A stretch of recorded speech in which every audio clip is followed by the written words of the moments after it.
tous et à toutes, aujourd'hui nous nous retrouvons sur Sky TV pour une revue de presse 100% économie. Le sujet du jour est le suivant. Quels sont les impacts du coronavirus sur l'économie française?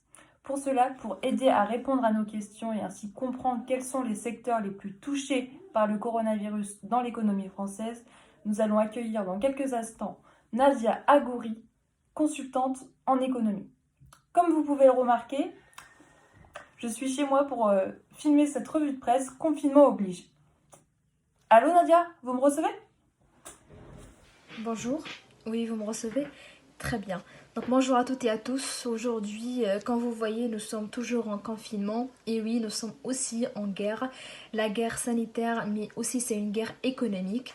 Et aujourd'hui, on en parlera des secteurs les plus touchés par cette pandémie. Pouvez-vous nous dire quels sont les transports les plus touchés de ce coronavirus? Donc nous retrouvons les transports généralement, mais on en parlera des transports, le secteur plutôt d'automobile, les transports aériens et les transports maritimes. Commençons par le secteur d'automobile. Plusieurs entreprises telles que Nissan, Honda ou Mercedes ont dû stopper leur activité parce que la plupart des usines de fabrication se trouvent en Chine et qui sont d'ailleurs fermées suite à cette crise sanitaire.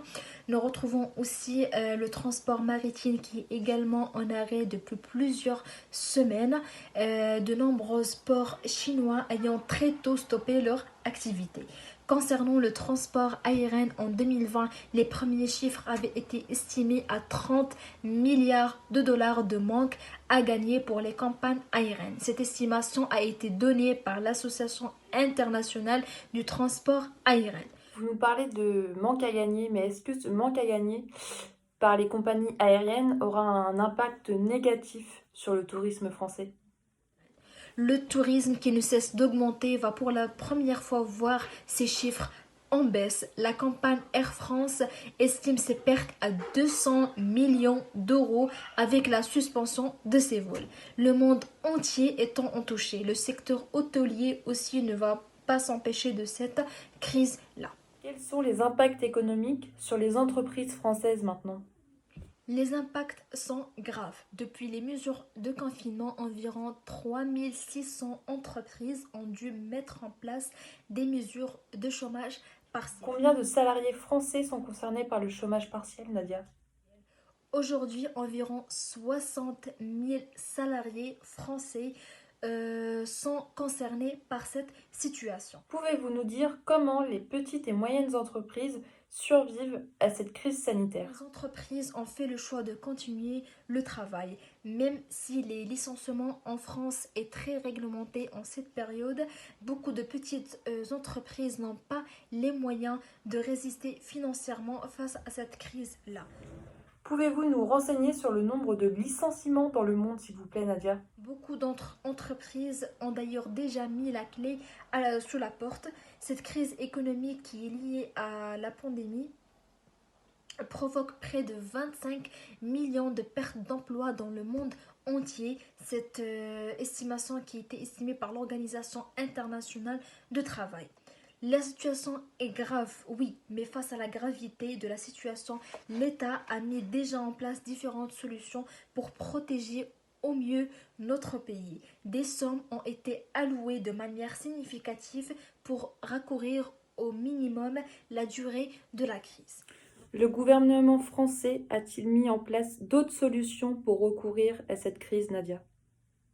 Les chiffres que j'ai devant mes yeux là, donc nous trouvons 45 milliards d'euros, dont 30 milliards de reports ou annulations de charges sociales ou fiscales devront permettre aux entreprises les plus fragiles d'éviter la faillite. 300 milliards d'euros devront permettre de garantir les prêts bancaires contractés par les entreprises auprès des banques. Savez-vous combien le chômage partiel coûtera à l'État français? Le secteur d'emploi, le chômage partiel coûtera 2 milliards d'euros à l'État sur 2 mois. Différents fonds de solidarité ont également été évoqués afin d'aider les travailleurs indépendants et auto-entrepreneurs à hauteur de 2 milliards d'euros également. Espérons que ces mesures permettront à la France de se remettre rapidement. En revanche, pour certains secteurs comme le tourisme, cela pourra malheureusement mettre un peu plus de temps pour s'améliorer. Avez-vous un dernier mot à ajouter avant de conclure cette revue de presse, Nadia? Nous ferons en sorte de sortir de cette crise le plus rapidement possible. En tant que citoyens, il est de notre devoir de garder l'espoir et d'aider à notre échelle et du mieux que nous le pouvons. L'heure est certes au confinement, mais il devra être très rapidement aussi à la solidarité. Restons solidaires. Merci beaucoup pour cette belle conclusion, Nadia. Restons solidaires. Quant à nous, on se retrouve la semaine prochaine pour une nouvelle revue de presse sur Scale TV. À bientôt, prenez soin de vous et surtout, restez confinés.